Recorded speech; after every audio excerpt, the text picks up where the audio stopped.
మరోవైపు తెలంగాణలో BJP TDP మధ్య పొలిటికల్ ఫైట్ ముదురుతోంది. తెలంగాణ ధాన్యం మొత్తం కేంద్రం కొలాల్సిందేనంటూ టీఆర్ఎస్ ఆందోళన చేస్తోంది. ఇక టీఆర్ఎస్ ఎంపీలతో పాటు మంత్రుల బృందం కూడా ఢిల్లీలో ఆందోళన బాటపట్టింది. అటు బీజేపీ కూడా టీఆర్ఎస్కు పోటీగా ధర్నాలు చేపడుతోంది. పెరిగిన విద్యుత్ ఛార్జీలు వెంటనే తగ్గించాలని కోరుతూ బీజేపీ నేతలు ధర్నాలు ఆందోళన చేస్తున్నారు. పోటాపోటీ నిరసనలో తెలంగాణలో రాజకీయం వేడెక్కింది.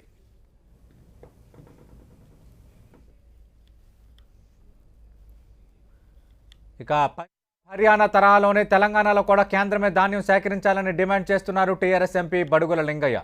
కేంద్రం కావాలనే తెలంగాణపై వివక్ష చూపుతోందని ఢిల్లీలో ఆరోపించారు. ఆయన ప్రధానికి లేఖ రాసినా కేంద్ర మంత్రిని స్వయంగా కలిసి విజ్ఞప్తి చేసినా ఫలితం లేకుండా పోయిందని ఆగ్రహం వ్యక్తం చేస్తున్నారు టీఆర్ఎస్ ఎంపీలు. నిన్న కూడా గోయల్ గారిని అడిగినాం. మేము మా బృందం అడిగింది, మా మంత్రులు వచ్చారు అనేక సార్లు, ముఖ్యమంత్రి గారు లేఖ రాశారు, ప్రధానమంత్రికి చెప్పినాం, అయ్యా దేశంలో తెలంగాణ కూడా భాగమే, పంజాబ్లో ఏ రకంగా మీరు ప్యాడీ కొంటున్నారో ఇక్కడ కూడా అట్లనే కొనండి, హర్యానాలో ఎట్లా కొంటున్నారో ఇక్కడ కూడా అట్లనే కొనండి అని చెప్పి అనేక సార్లు మేము విజ్ఞప్తులు చేసినాం. ఆయన పట్టించుకునే పాపన పోలే. నిన్న మా ప్రభాకర్ రెడ్డి గారు చెప్పినట్టు ఈ ముగ్గురు నలుగురు మీరు అసలు మంచి చేసేది పోయి చెడు చేసేటువంటి కార్యక్రమం ఏ ముఖం పెట్టుకొని రేపు తెలంగాణలో మీరు తిరుగుతారని మేము అడుగుతున్నాం. తెలంగాణ ప్రజల ఓట్లతోటి గెలిచిన మీరు తెలంగాణకు అన్యాయం చేసే విధంగా ప్రవర్తిస్తున్న ఎంపీలకు రేపు రాబోయే రోజుల్లో తెలంగాణ ప్రజల యొక్క తిరుగుబాటుకు మీరు తరిమి కొట్టేటువంటి మిమ్మల్ని రోజు వస్తుందని చెప్పి ఈ సందర్భంగా తెలియజేస్తున్నాం. టీఆర్ఎస్ ఆందోళనలు ఈ విధంగా ఉంటే విద్యుత్ ఛార్జీల పెంపుకు వ్యతిరేకంగా ఖైరతాబాద్ చౌరస్తాలో బీజేపీ ధర్నా చేపట్టింది. ఈ ధర్నాలో బీజేపీ సీనియర్ నేత మాజీ ఎమ్మెల్యే చింతల రామచందర్ రెడ్డి, సిటీ బీజేపీ నాయకులు పాల్గొన్నారు. నిరసన కార్యక్రమంలో బీజేపీ శ్రేణులు పెద్ద ఎత్తున పాల్గొనడంతో భారీగా ట్రాఫిక్ జామ్ అయింది. టీఆర్ఎస్ ప్రభుత్వానికి వ్యతిరేకంగా నినాదాలు చేశారు బీజేపీ నేతలు.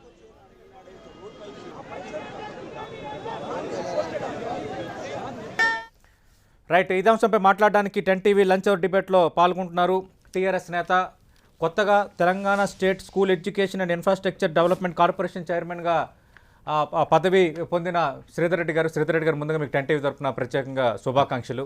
కార్పొరేషన్ ఇంకా మీరు బాధ్యతలు స్వీకరించలేదు కానీ కార్పొరేషన్ పదవి మీకు అనౌన్స్ అయింది. రైట్, అదే విధంగా చర్చలో పాల్గొంటున్నారు బీజేపీ సీనియర్ నేత, ప్రస్తుతం ఆ పార్టీ రాష్ట్ర కార్యదర్శిగా ఉన్న ప్రకాష్ రెడ్డి గారు పార్టీ కార్యాలయం నుంచి లైవ్లో పాల్గొంటున్నారు. రైట్, ప్రకాష్ రెడ్డి గారు, మీరు విద్యుత్ ఛార్జీల పెంపు అంశాన్ని పదే ప్రస్తావిస్తున్నారు. అదే సందర్భంలో టీఆర్ఎస్ ధాన్యం కొనుగోలు అంశంతో పాటు పెరిగిన గ్యాస్, పెరిగిన పెట్రోల్, పెరిగిన డీజిల్ ధరలను ప్రస్తావిస్తోంది. అంటే మీరు ధరలు పెంచడానికి ఎలా సమర్థించుకుంటారు? విద్యుత్ ఛార్జీల పెంపును మీరు ఎట్లా ప్రశ్నిస్తారనేది టీఆర్ఎస్ అడుగుతున్న ప్రశ్న. ముందు శ్రీధర్ రెడ్డి గారికి అభినందనలు. చైర్మన్ గా వారికి అధికార అవకాశం వచ్చినందుకు వారికి నా తరఫున ప్రత్యేకంగా అభినందనలు తెలియజేస్తున్నాను. సతీష్ గారు, మీరు అడిగిన సూటి ప్రశ్న, తెలంగాణ రాష్ట్రంలో ప్రతిదీ రాజకీయంగా మారిపోయింది. ప్రతిదీ రాజకీయం, ఒడ్లు కొనపోతే రాజకీయం, ఒడ్లు కొంటే రాజకీయం, పెట్రోల్ ధర పెంచితే రాజకీయం, పెంచపోతే రాజకీయం, వ్యాక్సిన్ ఇస్తే రాజకీయం, వ్యాక్సిన్ ఇవ్వకపోతే రాజకీయం, లేకపోతే ఇప్పుడు కరెంటు ఛార్జీలు పెంచితే రాజకీయం, పెంచపోతే రాజకీయం. అంటే నేను ఎందుకు అనుకుంటున్నా అంటే, నిన్న మొన్న ఈ 10 రోజుల నుంచి అధికార పార్టీయే ఉద్యమాల బాట పట్టింది. ఒక వింత అయినట్టు అధికార పార్టీ నిరసన చెప్పే అధికారం, ఒకరోజు వాళ్ళు ప్రొటెస్ట్, ముఖ్యమంత్రిగా రాష్ట్ర అధ్యక్షుడిగా వాళ్ళు చెప్పే అవకాశం వాళ్ళకు ఉంటుంది. దాన్ని ప్రజాస్వామ్య హక్కు నేనేం కాదంటలేను. కానీ అసలు ఉద్యమ బాట బట్టి ఉద్యమాలనే పరంపరగా ముందుకు పోతున్నటువంటి ఈ నేపథ్యంలో వాళ్ళు పెట్రోల్కు వ్యతిరేకంగా నిన్న ఉద్యమం చేశారు. నిన్న ఏమేమో చాలా మంత్రులు ప్రత్యక్షంగా దాంతో పాల్గొన్నారు. ఆ గతంలో ముఖ్యమంత్రి గారు స్వయంగా ధాన్యం కొనుగోలు విషయంలో ఇందిరా పార్క్ దగ్గర పాల్గొన్నారు, స్వయంగా మంత్రులు పాల్గొన్నారు. మాలాంటి వాళ్ళకి మా పార్టీకి అవకాశం కూడా ఇవ్వరాడా, రిజెక్ట్ చేస్తారు, అది వేరే విషయం. కానీ కాబట్టి మేము ప్రత్యక్షంగా మంత్రులు, ఎమ్మెల్యేలు, ఎంపీలు పాల్గొంటే పెద్ద ఇష్యూ కూడా కాదు. కానీ ప్రత్యక్షంగా ముఖ్యమంత్రి, మంత్రులు పాల్గొంటున్నట్టు ఉద్యమాలు చేస్తున్నప్పుడు మమ్మల్ని ప్రశ్నించే అధికారం వాళ్ళకి ఎక్కడుందని మేము అడుగుతున్నామండి. మేము పెట్రోల్ మీద నిరసన చేశారు, మేము కరెంట్ ఛార్జీ మీద నిరసన చేస్తున్నాం. అయితే మేము పెట్రోల్ ఛార్జీలు పెరగడానికి మేము జస్టిఫికేషన్ ప్రజల దగ్గరికి పోతున్నాం, ప్రజలకు చెప్తాం, మాకు ఎందుకు పెట్రోల్ ధరలు పెరుగుతున్నాయి ప్రజలకు చెప్తాము. విద్యుత్ ధర ఎందుకు పెరుగుతున్నాయి వాళ్ళు చెప్పాలి, వాళ్ళు కూడా చెప్తారు. చెప్తే చెప్పానండి, ప్రజలు కన్విన్స్ అయితే వాళ్ళకు ఓటేస్తారు, లేకపోతే మాకు ఓటేస్తారు. జరగబోయే పరిణామం అదే. కాబట్టి మేము విద్యుత్ ఛార్జ్ ఎందుకు పెంచారో నేను మీకు ఒకటే నిమిషంలో ఒకటే పాయింట్లో చెప్తాను. గత 7 సంవత్సరాలుగా ఈ తెలంగాణ రాష్ట్రంలో డిస్కామ్లకు నష్టం తీసుకొస్తూ, డిస్కామ్ల పేరు మీద డిస్కామ్ల నష్టాన్ని పూడ్చుకోవడం కోసం వేరే మార్గాలు లేక దీన్ని పూడ్చడం కోసం, డిస్కామ్ నష్టాలు తగ్గించడం కోసం కేంద్ర ప్రభుత్వం ఒక ప్రతిపాదన పంపితే నేను సచ్చిన మోటార్ల కరెంట్ మోటార్లకు మీటర్లు పెట్టని అని ముఖ్యమంత్రి గారు స్వయంగా మాట్లాడి, అంటే ఈ డిస్కామ్ల యొక్క సమస్యను పరిష్కరించడానికి కేంద్రం కొన్ని సూచనలు చేసింది, ఈ రాష్ట్ర ప్రభుత్వాన్ని కొన్ని ప్రతిపాదనలు పంపింది. ఈ ప్రతిపాదనలతో వాళ్ళు స్వయంగా వాళ్ళు కనుక యాక్సెప్ట్ చేస్తే సరే ఆ నష్టాలు వస్తున్నాయి కాబట్టి నష్టాలను మిగతా వినియోగదారుల మీద వేయడం వల్ల మరింత భారం పడుతుంది వినియోగదారులకు. కాబట్టి మీరు ఆ వేయొద్దని చెప్పేటువంటి అవకాశాన్ని మేము తీసుకుంటున్నాం. నెంబర్ 1, మీరు ఒక ఆరోపణ చేస్తున్నాం, ఇప్పటిదాకా మీరు రైతులకు విద్యుత్ ఫ్రీగా ఇస్తాం అంటున్నారు, అసలు రైతులకు డిస్కామ్లు ఇస్తున్నాయి ఫ్రీగా, మీరు ఇవ్వట్లేదనేది ఆరోపణ. ఎట్లనో ఒకటే నేను చెప్తా, నా దగ్గర నేను ఒక రైతుని, నా ఇంటికి 2000 బిల్లు వచ్చింది, నా బాయ్ కాడ 1000 రూపాయలు సబ్సిడీ ఇచ్చినావు, నా మోటార్కు 1000 రూపాయలు సబ్సిడీ ఇచ్చినావు, అంటే నా దగ్గర తీసుకొని నాకు సబ్సిడీ ఇస్తున్నావు డిస్కామ్ల రూపంలో తప్ప రాష్ట్ర ప్రభుత్వ రెవెన్యూ నుంచి రైతులకు ఇవ్వాల్సిన సబ్సిడీ కానీ, లేదా సెలూన్లకు ఇవ్వాల్సిన కటింగ్ సెలూన్లకు ఇవ్వాల్సినవి కానీ, దోబిఘాట్లకు ఇవ్వాల్సినవి కానీ, డైరీ పోల్ట్రీకి ఇవ్వాల్సిన మీరు ప్రతిపాదనలు చేశారో అవన్నీ కూడా ప్రభుత్వ రెవెన్యూలోంచి డిస్కామ్లకు బదిలీ చేయాలి, నిధులు బదిలీ చేయాలి. చెయ్యకుండా వాటికి నష్టాలకు కారణమయ్యి ఈరోజు 53,000 కోట్ల రూపాయలు డిస్కామ్ నష్టం అయితే ఆ డిస్కామ్లో చేసిన నష్టానికి ఆ అప్పులకి వడ్డీ కింద 5,000 రూపాయలు కడుతుంటే వాటిని కవర్ చేసుకోవడం కోసం సిన్సియర్ గా, హానెస్ట్ గా, నిబద్ధతతోటి ప్రతి నెల కరెంటు బిల్లు కడుతున్న వినియోగదారుల మీద మరింత భారం మోపడం వల్ల వినియోగదారులు నష్టపోతారు. తప్పించుకుంటున్నాడు, బిల్లు వేసే వాళ్ళు మాత్రం డబ్బులు కట్టాలంటే అన్ని మాట్లాడదాం. అంటే శ్రీధర్ రెడ్డి గారు విద్యుత్ ఛార్జీలు పెంచారని బీజేపీ, లేదు పెట్రోల్ డీజిల్ గ్యాస్ ధరలు పెంచారని మీరు, అంటే రెండు వైపులా వాత కనిపిస్తోంది, మధ్యలో సామాన్యుడు అయితే నలిగిపోతున్నాడు అనేది కొంత స్పష్టత కనిపిస్తుంది. అంటే తెలంగాణ రాజకీయం ఏంటి? ఇప్పుడు ఫస్ట్ ప్రకాష్ రెడ్డి గారు సబ్సిడీ ప్రభుత్వం ఇవ్వట్లేదు అని చెప్పడం అనేది పూర్తి స్థాయిలో వాస్తవం కాదు, అసలు మొత్తానికే వాస్తవం కాదు. ఎందుకంటే ఇప్పుడు నేను చెప్తా ఉన్నాను, ప్రభుత్వం లెక్కలే చెప్తున్నాను మీకు. ఈ యొక్క 22-23 ఆర్థిక సంవత్సరానికి డిస్కమ్స్ ప్రపోజ్ చేసినటువంటి ఒక ఆదాయం రిక్వైర్మెంటు ఈఆర్సీ ముందు పెట్టినటువంటి ప్రపోజల్, ఇది వినాలి జాగ్రత్తగా, 53,053 కోట్లు.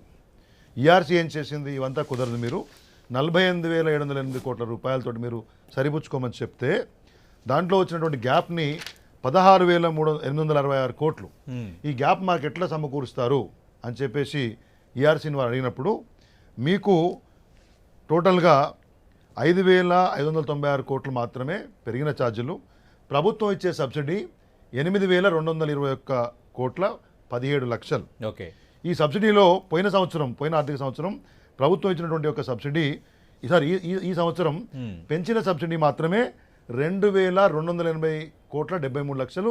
ఈ సంవత్సరం ప్రత్యేకంగా ఈ గ్యాప్ పూడ్చడం కోసం, ఈ గ్యాప్ ఎట్లా వస్తుంది, బీపీఎల్ బిలో పవర్టీ లైన్ ఫ్యామిలీస్కి, అదేవిధంగా అగ్రికల్చర్కి ఇచ్చినటువంటి ఒక విద్యుత్ ఏదో ఉందో దాని ఖర్చుల నిమిత్తం ప్రభుత్వము ఈ సంవత్సరమే పోయిన సంవత్సరానికంటే కూడా 2,280 కోట్ల యొక్క సబ్సిడీని పెంచింది. మొత్తం సబ్సిడీ ప్రభుత్వం వైపు నుంచి ఇచ్చేది 8,221 కోట్ల 17 లక్షలు. ఇది ప్రభుత్వం డైరెక్ట్గా సబ్సిడీ ఇవ్వదు, వివరిస్తున్నారు. పోయిన సంవత్సరం కంటే సబ్సిడీ మాత్రమే 38.39% పెంచినాం. ఇది ప్రజలు అర్థం చేసుకుంటున్నారు, ఖచ్చితంగా ప్రజల్లో ఇబ్బంది లేదు. ఇవాళ ఎంత విడ్డూరం అంటే 50 పైసలు 5 సంవత్సరాల తర్వాత ప్రభుత్వం పెంచింది. అది కూడా ఏంటి, వాళ్ళు 18% పెంచాలి ఉన్న రేట్ల కంటే అని చెప్పేసి డిస్కమ్స్ అంటే మన డిస్ట్రిబ్యూషన్ కంపెనీస్, ఈ టీఎస్ఎస్, ఎల్పిడిఎల్ కానీ ఎన్బిడిసిఎల్ వాళ్ళు ప్రపోజ్ చేస్తే మన ఎలక్ట్రిసిటీ రెగ్యులేటరీ అథారిటీ ఈఆర్సీ ఏదైతే ఉందో, కమిషన్ ఏదైతే ఉందో, వాళ్ళు 14% అన్ని వర్గాలను వైడర్ కన్సల్టేషన్ ఉంటుంది. ఎవరైతే స్టేక్ హోల్డర్స్ ఉన్నారో, కన్జ్యూమర్స్ ఫోరంలు ఇవన్నీ కూడా కన్సల్ట్ చేసిన తర్వాత పెంచింది 14% మాత్రమే. దాని ద్వారా పెరిగింది ఎంతండి, 50 పైసలు. ఎక్కడ కూడా గృహావసర వినియోగదారులని ఎక్కువగా భారం వేయడం చేయలేదు. ఇవాళకి మన దగ్గర వ్యవసాయానికి విద్యుత్ ఫ్రీగా ఇస్తూ ఉన్నాం. కానీ మేము అడిగింది ఏంది మిమ్మల్ని, ఇవాళ గ్యాసు, పెట్రోల్, డీజిల్ ప్రైసులు ఏడికి పెరిగినాయి. గ్యాసు 2014లో ఎక్కడో 400 రూపాయలు ఉంటాయి, ఇవాళ 1,000 రూపాయలు దాటింది. ఖచ్చితంగా 1,500 రూపాయలు అవుతుందని చెప్పేసి నిన్న ఒక విశ్లేషణ నేను చూసినాను. Very near future. అసలు మీరు ఇచ్చేది 40 రూపాయల సబ్సిడీ ఏది గ్యాస్ మొత్తానికి. కాబట్టి ఇవాళ వంట ఇంట్లో మంటలు పెట్టించింది మీరు, నిత్యావసర వస్తువుల ధరలు పెంచుతున్నది మీరు. ఇవాళ మీరు పామాయిల్ ధర కానీ మిగతా ధరలు చూడండి, దీనికి పూర్తిగా కేంద్ర ప్రభుత్వం పెంచుతున్నటువంటి ఈ యొక్క ధరల కారణం. మీరు అంటున్నారు ధరలు పెంచారు. నేను ఒక చిన్న సమాచారం, నాకు ఒక్క నిమిషం సమయం అండి సతీష్ గారు. కేంద్ర ప్రభుత్వం 2017 నుంచి 20 వరకు కోల్ ఇండియా ఉంది కదా, కేంద్ర ప్రభుత్వ రంగ సంస్థ, కోల్ మీద పర్ టన్ 800 రూపాయలు రేటు పెంచినారు. ప్రొక్యూర్మెంట్ ఫర్ ది మీరు విద్యుత్ వినియోగం కోసం తీసుకున్న కోల్కి. క్లీన్ ఎనర్జీ సెస్ అని అప్పట్లో 2016లో 50 రూపాయలు ఉండే పర్ టన్కి, ఇప్పుడు 400 రూపాయలు. ఎన్ని రెట్లు పెంచినారు? 800% పెంచినారు. తర్వాత రైల్వే ట్రాన్స్పోర్టేషన్ ఛార్జెస్ కోల్కి ట్రాన్స్పోర్టేషన్కి 40% పెంచినారు. తర్వాత ఇన్ఫ్రాస్ట్రక్చర్ డెవలప్మెంట్ వచ్చేటువంటి ఫండ్స్ ఏదైతే ఉన్నాయో, ఇప్పుడు మన రాష్ట్రము మనం ఇన్స్టాల్డ్ కెపాసిటీ కోసం కొత్త ప్రాజెక్టులు పెట్టుకుంటున్నాం కదా, మీరు ఇచ్చేటువంటి లోన్లు పిఎఫ్సి అంటే పవర్ ఫైనాన్స్ కంపెనీ కానీ రూరల్ ఎలక్ట్రిక్ కార్పొరేషన్ కానీ 12%తో ఇస్తా ఉన్నారు. ఇంత మీరేమో క్లీన్ ఎనర్జీ సెస్ పేరు మీద దేశంలో ఉన్నటువంటి ప్రతి టన్నుకు 400 రూపాయలు తీసుకుంటారు మా దగ్గర. సెస్లలో మీరు పన్నులు వసూలు చేస్తేనేమో రాష్ట్ర ప్రభుత్వాలకి ఫైనాన్స్ కమిషన్ ద్వారా వచ్చేటటువంటి ఆ ట్యాక్స్ డివల్యూషన్ వస్తుంది. సెస్ ఏది కూడా మీరు అది ఎడ్యుకేషన్ సెస్ అని క్లీన్ ఎనర్జీ సెస్ అని సెస్ల పేరు మీద వేలాది కోట్ల రూపాయలు తీసుకుంటున్నారు. నేనేమంటున్నా, మీరు కోల్ ట్రాన్స్పోర్టేషన్ ఛార్జెస్ పెంచుతారు, కోల్ ప్రొక్యూర్మెంట్ ఛార్జెస్ పెంచుతారు, సెస్ పేరు మీద 100,000 రూపాయలు టన్నుకి వేస్తారు. ఇవంతా కలిసి జనరేషన్ కంపెనీస్కి రేట్లు ఆటోమేటిక్గా కాస్ట్ పెరుగుతుంది. కాబట్టి గవర్నమెంట్ ప్రొక్యూర్మెంట్ ప్రైస్ అనేది గతంలో ₹4.60 ఉంటే ఇప్పుడు యావరేజ్ ఎండ్ కన్జ్యూమర్ పోయే వరకు ₹7.20 అవుతా ఉంది. 5 సంవత్సరాల తర్వాత మనం ₹1, అది కూడా కమర్షియల్ వాటికి, డొమెస్టిక్ యూసేజ్కి 50 పైసలు పెంచుకుంటే గగ్గోలు పెడుతున్నారు ఇవాళ భారతీయ జనతా పార్టీ. మీరు కేంద్రంలో ఉన్నారు, మరి ఇవాళ కోల్ ట్రాన్స్పోర్టేషన్ కానీ సెస్లకు కానీ ఏమైనా మీరు ప్రయత్నం చేసి రాష్ట్రాల మీద దెబ్బ పడకుండా చూస్తారా? ఒకటి, డిస్కమ్ల గురించి మీరు పెట్టినటువంటి స్కీమ్ ఏంటండి ఉదయ్, ఆ స్కీమ్ని మీరు చదవండి నవ్విపోతారు. ప్రత్యేకంగా రాష్ట్రాలకు కానీ డిస్కమ్లకు కానీ ఇచ్చే డబ్బులు ఏమీ లేవు.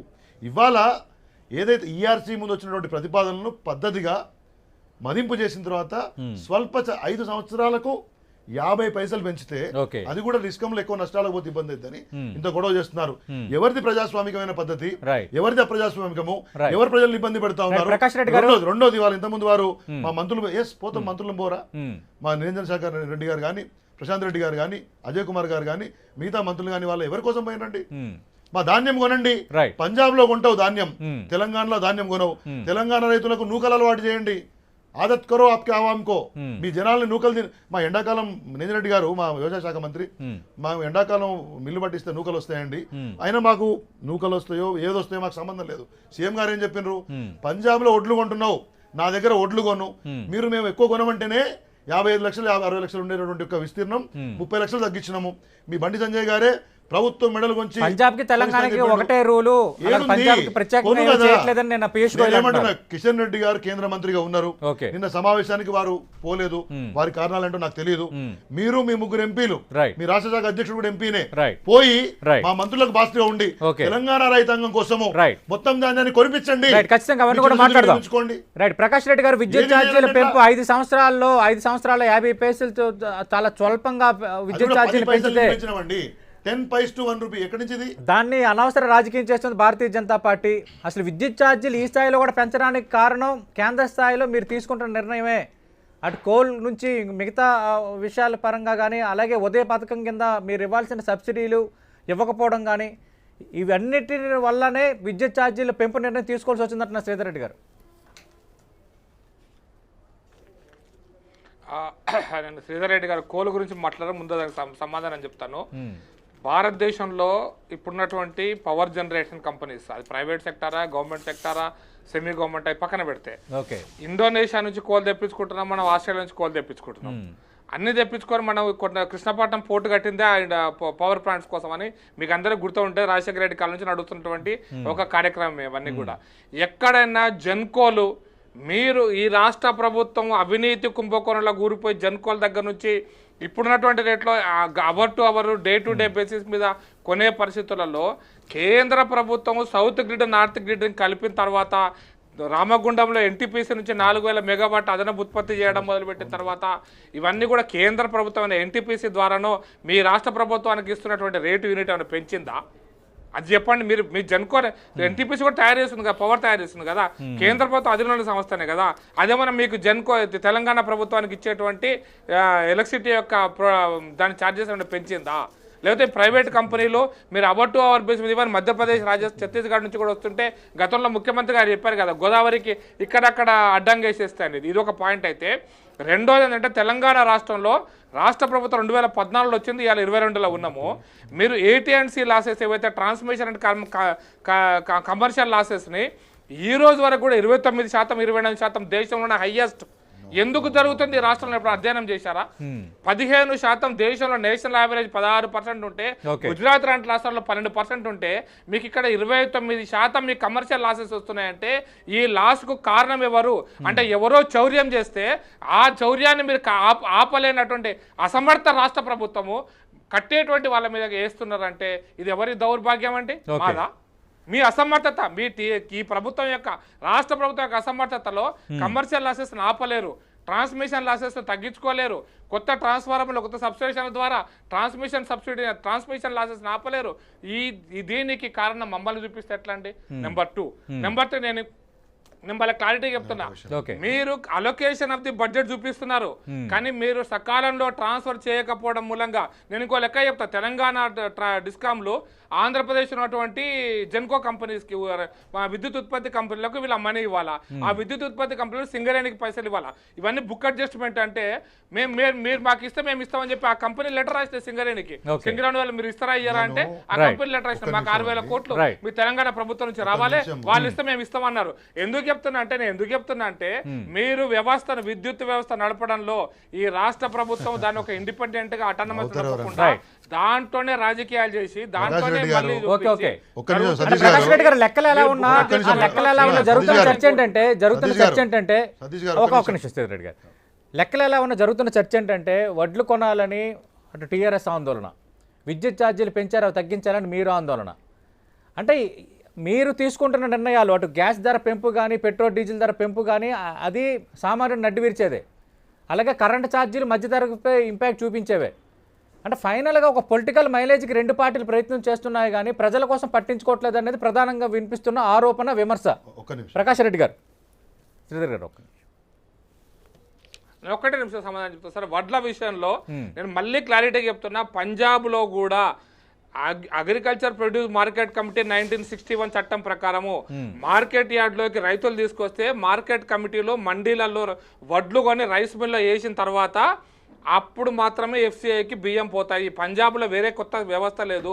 ఇక్కడ కూడా IKP సెంటర్సో, కోఆపరేటివ్ సొసైటీసో లేకపోతే మార్కెట్ కమిటీలో వడ్లు కొని రైస్ మిల్ వేసిన తర్వాత రాష్ట్ర ప్రభుత్వం బాధ్యత అయిపోతుంది. రైస్ మిల్ నుంచి బియ్యం తీసుకుపోయి FCIకి ఇస్తారు, పైసలు వస్తే దీంట్లో మీకు వచ్చేస్తాయి. ఇది ఇక్కడ సివిల్ సప్లైస్ కార్పొరేషన్ నోడల్ ఏజెన్సీగా పనిచేస్తుంది. ఇక్కడ డీసెంట్రలైజ్డ్ ప్రొక్యూర్మెంట్ పాలసీ ఇక్కడ పెట్టుకున్నారు, అక్కడ నాన్ డీసెంట్రలైజ్డ్ ప్రొక్యూర్మెంట్ పాలసీ అక్కడ ఉంది.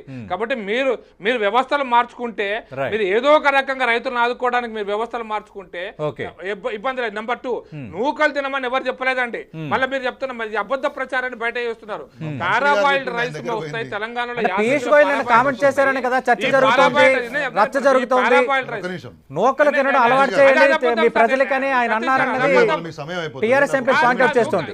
సమయం ఉంది కొంచెం పెంచాలి. కాదు అది నిరంజన్ రెడ్డి ఒక సన్నాసి అబద్ధం చెప్పిండు.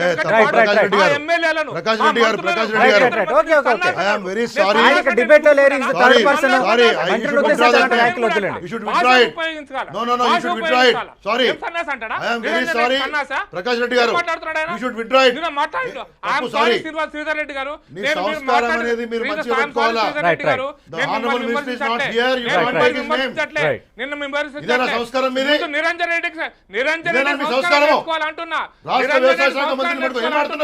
సంస్కారం నిరంజన్ రెడ్డికి అంటున్నా, నిరంజన్ రెడ్డికి సంస్కారం లేదు అంటున్నా,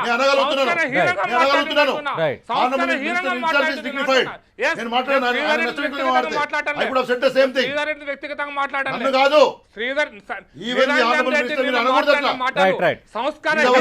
మంత్రులు ఉద్దేశించి ఆ తరహా పదప్రయోగం వద్దు అని ఆయన ఇక్కడ డిబేట్ లో లేరు. వెరీ సారీ ప్రకాష్ రెడ్డి గారు సార్, ఆయన పీయూష్ గోయల్ మాట్లాడొచ్చా? అదే చెప్తున్నాను ప్రకాష్ రెడ్డి గారు అటు బీజేపీ అయినా టీఆర్ఎస్ అయినా అక్కడ తెలుగుదేశం పార్టీ అయినా వైసీపీ అయినా ఉపయోగిస్తున్న భాష పట్ల మన రెండు తెలుగు రాష్ట్రాల్లో పార్టీలు ఉపయోగిస్తున్న భాష పట్ల పెద్ద చర్చ జరుగుతుంది, కాదంటం లేదు. వేరే ఇదే డిబేట్ లో, ఈ డిబేట్ లో నిరంజన్ రెడ్డి గారు లేరు, ఈ డిబేట్ లో నిరంజన్ రెడ్డి గారు లేరు. రెండు ఆయన ఆ విధంగా పద ప్రయోగించడం కరెక్ట్ కాదు కదా. సంస్కారహీనంగా ఉన్నాయి అంటున్నా. రైట్ రైట్ రైట్ మీరు ఒంటరి విత్డ్రా చేసుకోవాలి. Right right right Sridhar Reddy Sorry, గారు, sir. Right right Sridhar Reddy గారు అలా పిఎస్ గోయల్ ఎలాగ అనలేదు. కేంద్ర మంత్రులతో మీ ప్రజలకి నోకలతో అలవాటు చేయండి అని ఎక్కడ పిఎస్ గోయల్ అనలేదు. అనవసరంగా తప్పుడు ప్రచారం చేస్తున్నారు అనేది ప్రకాష్ రెడ్డి గారు ఆరోపణ.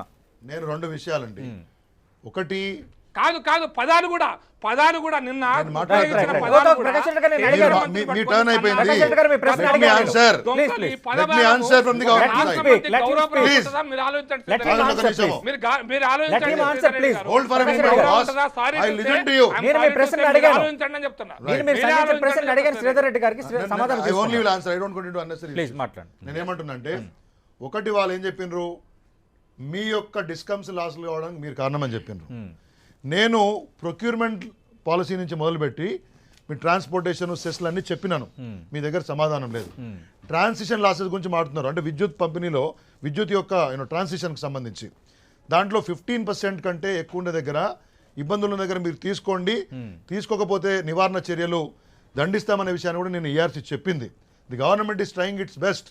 ఇవాళ ప్రభాకర్ రావు గారి యొక్క నేతృత్వం ఆధ్వర్యంలో రెండు ఈ పంపిణీ కానివ్వండి, మా దగ్గర ఉత్పత్తి కానివ్వండి బ్రహ్మాండంగా పనిచేస్తుంది. జగదీశ్వర్ రెడ్డి గారు ప్రత్యేకంగా వీటి మీద ఇంట్రెస్ట్ తీసుకొని వీఆర్ వర్కింగ్. సీఎం గారు ఇవాళ నేను ఒకటి విషయం అండి, 24 గంటలు ఈ రాష్ట్రంలో పవర్ ఇస్తూ ఉన్నాము, మీరు మా పంపిణీ వ్యవస్థ బాగాలేదంటారు. Show me one state without a single minute interruption. మొత్తం రాష్ట్రానికి అన్ని రంగాలకు 24 గంటల ఫ్రీ పవర్ ఇచ్చేటువంటి ఒక రాష్ట్రం వ్యవసాయానికి, 24 గంటలు మొత్తం వ్యవస్థలకు పారిశ్రామిక రంగానికి కానీ ఇచ్చేటువంటి ఉందా అండి? మా వ్యవస్థలు బాగలేకపోతే మీకు చెప్తున్నాను సతీష్ గారు, మీ ద్వారా తెలియాలి, ఈ 7 సంవత్సరాల్లో 38,000 కోట్ల రూపాయలు తెలంగాణ రాష్ట్రంలో విద్యుత్ పంపిణీ వ్యవస్థను ఆధునీకరించడానికే మా ప్రభుత్వం ఖర్చు పెట్టింది. 38,000 crores మైండ్ యూ. ఒక్క రూపాయి కూడా మీ ప్రభుత్వం నుంచి కేంద్రం నుంచి మా దగ్గర సాయం లేదు. కాబట్టి మీరు అర్థం చేసుకోవాలా, మా పంపిణీ వ్యవస్థలకు వస్తున్నటువంటి అవార్డ్స్ ప్రకాష్ రెడ్డి గారు, I have not come in between, this is not fair. Listen, వినండి. గ్రీన్ ఎనర్జీ అవార్డ్స్, ఒక నిమిషం sir. Green Indian chamber of commerce వాళ్ళు ఏమి నీ ప్రభుత్వం చెప్తే నా ప్రభుత్వం చెప్తే ఇవ్వలేరు. వాళ్ళు ఇచ్చింది 10th గ్రీన్ ఎనర్జీ సమ్మిట్లో మా యొక్క కంపెనీస్కి, డిస్కమ్స్కి, జెన్కోస్కి వచ్చినాయి.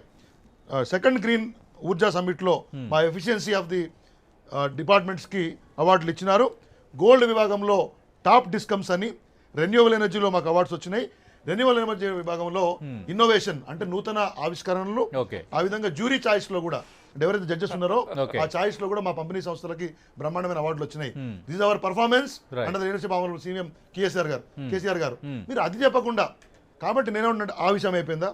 రెండో విషయం, ఇలా కేసీఆర్ గారి నేతృత్వంలో 24 గంటల కరెంటు ఏదైతే రాష్ట్రంలో వస్తుందో మీరు ఒక రాష్ట్రం చూపించండి. పాయింట్ నెంబర్ 2 నేనేం చెప్తున్నా అంటే, మీరు దయచేసి ఇటువంటి వర్డ్స్ మీరు మాట్లాడినా ఎవరు మాట్లాడినా పద్ధతి కాదు. నేంద్ర రెడ్డి గారు ఇక్కడ లేరు, అయినా ఎక్కడున్నా మాట్లాడకూడదు. మీరు ప్రెస్ మీట్ పెట్టి మీరు ఏమైనా తప్పు ఉంటే మీరు చెప్పుకోండి, నాకు ప్రజలు నిర్ణయిస్తారు. కానీ నిరంజన్ రెడ్డి గారు ఈ రాష్ట్ర రైతాంగం కేసీఆర్ గారి ఆదేశాల మేరకు మా మంత్రుల ముందు పోయి మీ మంత్రి గారిని కలిసి ఏమడిగినాం, మేము పంజాబ్ తరహాలో మేము ఇక్కడ పండించినటువంటి వడ్లను కొనండి, రా రైస్ వస్తాయా, ఫోర్టిఫైడ్ రైస్ వస్తాయా, బాయిల్డ్ రైస్ వస్తాయా, సంబంధం లేదు. అయినా సంబంధిత గౌరవ మంత్రి గారికి, కేంద్ర మంత్రి గారికి అర్థం కావాలని నూకలు వస్తాయని చెప్తే, నూకలు మీరు అలవాటు చేసుకోండి, తెలంగాణ వాళ్ళు మీరే కన్జ్యూమ్ చేయడం తెలుసుకోండి, మీ సావు మీరు చావండి. నేను విన్నా ఆయన మాటలు, ఆప్కా కామ్ ఆప్ కర్ లో, ఆప్కా కోई काम है तो निभा लो, आपके पास इंतजाम कर लो, अगर हम लोग करना है आप क्या करेंगे. మా దగ్గర వ్యవస్థ ఉంటే మేము చేసేవాళ్ళం. ఇవాళ పోయిన 7 సంవత్సరాల్లో ఈ ప్రభుత్వము మా రైతుల కోసము ఈ పర్టికులర్లీ ప్రొక్యూర్మెంట్లో వచ్చినటువంటి లాస్ మాకు దగ్గర 5,000 కోట్ల రూపాయలు ప్రభుత్వం భరించింది. మార్కెటింగ్ వ్యవస్థను మీరు నిర్వీర్యం చేస్తామని చూస్తే ముఖ్యమంత్రి గారు మొత్తం మార్కెటింగ్ వ్యవస్థను పిలిచి 1000 కోట్లు ఎక్కువ పెట్టైనా కానీ నా మార్కెటింగ్ వ్యవస్థను నేను నిర్మించుకుంటాను, ఇంకా అవసరమైతే కొత్తగా నిర్మాణం చేసి కాపాడుకుంటామని చెప్పినాం. ఈ రాష్ట్రంలో నీళ్ళు ఇచ్చినాం, కరెంట్ ఇచ్చినాం, ప్రాజెక్టులు కట్టినాం, ఆయకట్టు పెరిగింది కాబట్టి మా దగ్గర దిగుబడి పెరిగింది. మరి కేంద్రం సహకారం చేయకపోతే, కేంద్రం వ్యవస్థలో ఉంది కాబట్టి అనాదిగా వస్తుంది. వాళ్ళు నువ్వు పెట్టలే, conventionally central government is procuring, మీరే ప్రగల్భాలు పలికిన కదా అందరూ. ఈ మధ్య కనీసం ఇప్పటికైనా ప్రజలకు తెలిసింది కేంద్రం కొంటుంది. ఎస్ కొంటున్నావు, కొను. నేను అడిగేది ఏంది అంటే పంజాబ్ లో కూడా వడ్లు ఏమి డైరెక్ట్ గా కేంద్రం కొనుగోలు చేయడం లేదు. నేనేమంటున్నా సార్, అక్కడ కూడా FCA ద్వారా బియ్యం కొనుగోలు చేస్తారు. ప్రకాష్ రెడ్డి గారు నేను పీయూష్ గోయల్ కూడా ఇస్తున్న వివరణ, పంజాబ్ కి తెలంగాణకి ఒకటే రూల్. ప్రజలకు తెలియాలి it's a process. You will buy only బియ్యమే కొంటారు, బియ్యానికి ముడి అంటే ఏంది, ఒడ్లు కొంటారు. Then automatically the process goes, automatically milling పోతుంది, బియ్యం వాళ్ళు ఇస్తారు, అది వేరే ఇష్యూ. అందుకే ముఖ్యమంత్రి గారు ఏం చెప్పినారు, ఏమన్నా కానీ మాకు ఆ శక్తి లేదు, మాకు సంబంధం లేదు, మిల్లర్లు అవన్నీ వాళ్ళ పని వాళ్ళు చేస్తారు. నువ్వు పంజాబ్ లో ఒడ్లు కొంటున్నావు ఎంఎస్పీలో, మా దగ్గర అదే ఎంఎస్పీలో మా దగ్గర వచ్చిన మొత్తం క్వాంటిటీ కొను, కొనపోతే ఎక్కడికి పోను. నేను ఒకటే బీజేపీ నాయకులు అడుగుతున్నా, నిన్న 2 ప్రశ్నలు వేస్తున్నా నేను. సరే కిషన్ రెడ్డి గారు వారు ఎందుకు పోలేదో వారు చెప్పాలి, కానీ రాష్ట్రం వైపు నుంచి బాధ్యత కలిగినటువంటి మంత్రిగా, ఎంపీలుగా మీరు ఎందుకు పనిచేయరు, ఎందుకు అడగరు? అరే మీరు మమ్మల్ని అడుగుడు కాదయ్యా, మా రాజకీయం కాదు, ఇక్కడ రాజకీయం లేదు, మీరే కొంటున్నారు, మీకే పేరు వస్తుంది కదా, కొనిపియండి. అక్కడ మా మంత్రులు పోతే అవహేళనగా మాట్లాడము, తెలంగాణ సమాజాన్ని చిన్నపుచ్చే విధంగా మాట్లాడము, నూకలు తినే సమాజం కాదు ఇది, దేశానికి అన్నం పెడుతున్నటువంటి సమాజం, దేశ ఆర్థిక వ్యవస్థకు సపోర్ట్ ఇస్తున్నటువంటి 4వ అతిపెద్ద రాష్ట్రం ఈ రాష్ట్రం. మీరు తెలంగాణ రాష్ట్రాన్ని అవమానించే, if you by people will decide. Prakash Reddy ఒక కేంద్ర మంత్రి ఉన్నారు, 3 ఎంపీలు ఉన్నారు, ఈ దాని కొనుగోలు స్పష్టత తేలేకపోతున్నారు. This needs to come out. అది కాకుండా ప్రయత్నం చేస్తున్న టీఆర్ఎస్ పార్టీని విమర్శిస్తున్నారు. కేంద్ర మంత్రి గారు can't he speak one word supporting the Telangana's desire or demand? Let him speak. Prakash Reddy గారు మాట్లాడండి. నేను ఇంతకుముందే ప్రెస్ కాన్ఫరెన్స్ పెట్టారు, కిషన్ రెడ్డి గారు చెప్పాల్సింది చెప్పారు, నేను దాంట్లో ఇప్పటికి ఓట్లేదు. కానీ ఒక విషయం చెప్తున్నా, నూకలు తినడం చెప్పాలి మీకు, మళ్ళీ నేను క్లారిటీ ఇస్తున్నా.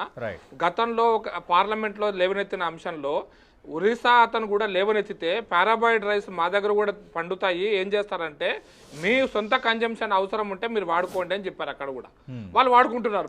ఒరిస్సాలో పారాబాయిడ్ రైస్ను వాళ్ళ సొంత రాష్ట్రం సొంత అవసరాల కోసం వాడుకుంటున్నారు. ఈ రాష్ట్రంలో కూడా మేము ఎండాకాలంలో పారాబాయిడ్ రైసే వస్తాయి, మా దగ్గర వేరే రావు అని మంత్రి గారు చెప్పినప్పుడు, నూకలు వస్తాయి లేదా రా రైస్ చేస్తే నూకలు వస్తాయి అన్నప్పుడు, అరే పారాబాయిడ్ రైస్ను మరి మీరు అలవాటు చేసి తినిపిస్తే నేను ఎందుకు వద్దంట? మీరు పారాబాయిల్డ్ రైస్ తమిళనాడులో తింటారు, కేరళలో తింటారు, అక్కడ అవకాశం లేదు, ఎందుకంటే అక్కడ కూడా ఉత్పత్తి పెరిగింది. మీరు ఎట్లా పెంచారు, అక్కడ ఉత్పత్తి పెంచుకున్నారు. ఆ రాష్ట్ర ప్రభుత్వాలు కూడా ఉత్పత్తి పెంచుతున్నాయి, అక్కడ వాళ్ళు ప్రొక్యూర్ చేస్తున్నారు. కాబట్టి ఇక్కడ పారాబాయిల్డ్ బియ్యం అక్కడ అవసరం లేదు, కాబట్టి మీరు వాడుకుంటా అంటే మీరు తీసుకోండి, మేము రియంబర్స్మెంట్ చేస్తామంటున్నారు. పార్లమెంట్లో చెప్పినారు, బయట చెప్పారు. ఈ నూకలు అనే పదాన్ని మాట్లాడడం అనేది పచ్చబద్ధం నెంబర్ 1. నూకలు అనే పదం వాళ్ళు వాడలేదు. మేము ఇట్లా మాకు నూకలు వస్తాయి అంటే పారాబాయిల్డ్ రైస్ మీరు అలవాటు చేపిస్తారా? చేపిస్తే మీరు సొంత కన్జంప్షన్ వాడుకోండి, మేము రియంబర్స్మెంట్ చేస్తాం పైసలు, మేము ఎందుకు వద్దంటాం అన్నాడు. ఈ పదాన్ని తీసుకొచ్చి బయట పచ్చబద్ధం, నోటుతో అబద్ధం చెప్పిస్తే ఎట్లా? ఈ అబద్ధాల ప్రభుత్వాన్ని మేమేమి అధ్యయలేమని. నెంబర్ 2, పంజాబ్ తరహాని మళ్ళీ అంటున్నారు. ప్లీజ్ నాకు తెలుసు కదా ఏం మాట్లాడి, గతంలో పార్లమెంట్ ఎగ్జాంపుల్ చెప్పాను, మళ్ళీ కూడా చెప్తున్నా, వదిలిపెట్ట. నెంబర్ 2 పాయింట్, మీరు పంజాబ్ తరహాలో కొనండి అంటే నేను ఒక పాయింట్ చెప్తున్నానండి. భారతదేశంలో ఈ రోజు వడ్లు పండిస్తున్న రాష్ట్రంలో తెలంగాణ 7వ స్థానం 8వ స్థానము. ఈ దేశం మొత్తం పండుతున్న వడ్లలో మనది 10% కంటే తక్కువ, 10% కంటే తక్కువ, 7% 8% ఉంది. మరి ఈ రాష్ట్రంలో హైయెస్ట్ ప్రొక్యూర్మెంట్ FCI ఈ రాష్ట్ర ప్రభుత్వం నుంచే కొంటుంది కదా. మీకెందుకు ఆ మాత్రం గ్రాటిట్యూడ్ కట్టేసి ఆ మాత్రం FCI మీద మీకు ఎందుకు లేదు? ఇక్కడ నుంచి హైయెస్ట్ ఉంటుంది కేంద్ర ప్రభుత్వం కదా. బెంగాల్ నెంబర్ 1 రాష్ట్రం, అక్కడ FCI కవర్ అమ్మట్లేదు. ఆంధ్రప్రదేశ్ నెంబర్ 4 రాష్ట్రం, అక్కడ FCI కవర్ అమ్మట్లేదు. దేశంలో బెంగాల్లో, ఉత్తరప్రదేశ్లో, పంజాబ్లో, ఒరిస్సాలో, ఆంధ్రప్రదేశ్లో, ఛత్తీస్గఢ్లో వరి పండేటువంటి ఏ రాష్ట్రంలో లేని సమస్య, రాజకీయ సమస్య ఈ రాష్ట్రంలో ఎందుకు వచ్చిందంటే అది టీఆర్ఎస్ మూలంగా వచ్చింది. ఈ ప్రభుత్వం యొక్క అసమర్థత వల్ల వచ్చింది, ఈ ప్రభుత్వం యొక్క రాజకీయ కుట్ర వల్ల వచ్చింది. ఈ రాష్ట్రంలో రైతులను ముంచడానికి కోసం తయారు చేసినటువంటి ఈ ప్రభుత్వము ఈ ముంచినటువంటి బదనాలను కేంద్రం మీద వేయడం కోసం జరుగుతున్నటువంటి రాజకీయ కుట్రలో భాగంగా ఈ సమస్య వచ్చింది తప్ప ఏ రాష్ట్రంలో లేని సమస్య ఈ రాష్ట్రంలో ఎందుకు వస్తుంది? ఇప్పుడు బియ్యం అంటారా, పారాబాయిడ్ రైస్ మాకు ఎండాకాలం ఎండ వస్తుంది అంటున్నారు. ఆంధ్రప్రదేశ్ కూడా మన టెంపరేచర్ సార్, దానికి మనం ఒకటే సమాంతర రేఖల్లో ఉంటాము. కాబట్టి ఆంధ్రప్రదేశ్ లో లేని సమస్య తెలంగాణకి ఎందుకు వస్తుంది? ఒరిస్సా కూడా ఇంచుమించుగా మన దగ్గరనే ఉంటది. ఒరిస్సాలో లేని సమస్య, కర్ణాటకలో లేని సమస్య మన దగ్గర ఎందుకు వస్తుంది అంటే మీరు రాజకీయం చేస్తారు.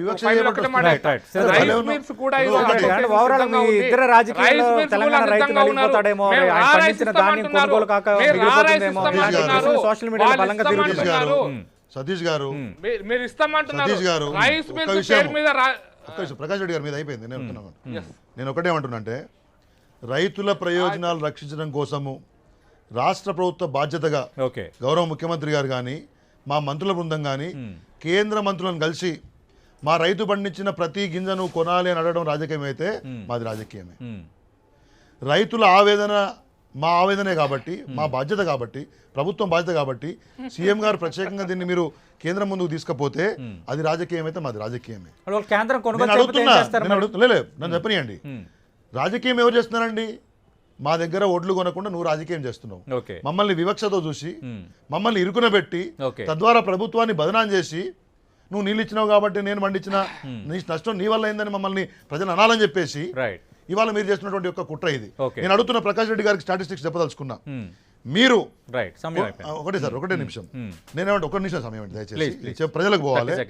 2021-22లో కూడా మా దగ్గర వానాకాలం మీరు 70 లక్షల టన్నులు కొంటే, పంజాబ్లో 186 లక్షల టన్నులు, 186 లక్షల టన్నులు కొంటే తేడా ఎంత? 116 లక్షల టన్నులు. మరి పంజాబ్ ఎంత ఉంది, మేమెంత ఉందో మేము దేశంలో లేమా? అంటే మేము కొట్లాడతలేమా? నేను మీకు చెప్తా ఉన్నాను, ఈ రాష్ట్రంలో రైతుల ప్రయోజనాల కోసం మీరు ఒడ్లు కొనేదాకా ఇష్టపెట్టం. నేను ఒకటి వినాలి. ఇలా కిషన్ రెడ్డి గారికి చిత్తశుద్ధి ఉంటే మంత్రి కాబట్టి అంటున్నాను, మీ ఎక్స్ప్రెషన్స్ మీ ఏమంటారు ఎక్స్ప్లెనేషన్స్ కాదు, మీకు చేతనైతే, మీకు తెలంగాణ పట్ల చిత్తశుద్ధి ఉంటే, రాష్ట్రం నుంచి మంత్రి నుండి 3 పోర్ట్ఫోలియోలు ఉంటే ప్రతి ఒడ్లు కొనిపి నీకే సన్మానం చేస్తాం, లేదా కొన్నదాకా ఎంబడి పెడతాం. మూడోది, నిరంజన్ రెడ్డి గారి గురించి మీరు అబద్ధం అని మాట్లాడుతున్నారు.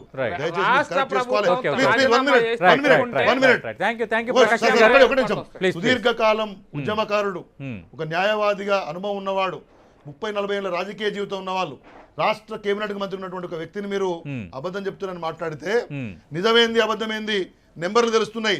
నువ్వు కొననంటున్నావు, మీకు మనసు ఉంటే, ఆత్మ ఉంటే, తెలంగాణ రాష్ట్రం కోసం మీరు పోరాడాలంటే మాకు మద్దతు ఉండండి, కొనమని చెప్పండి.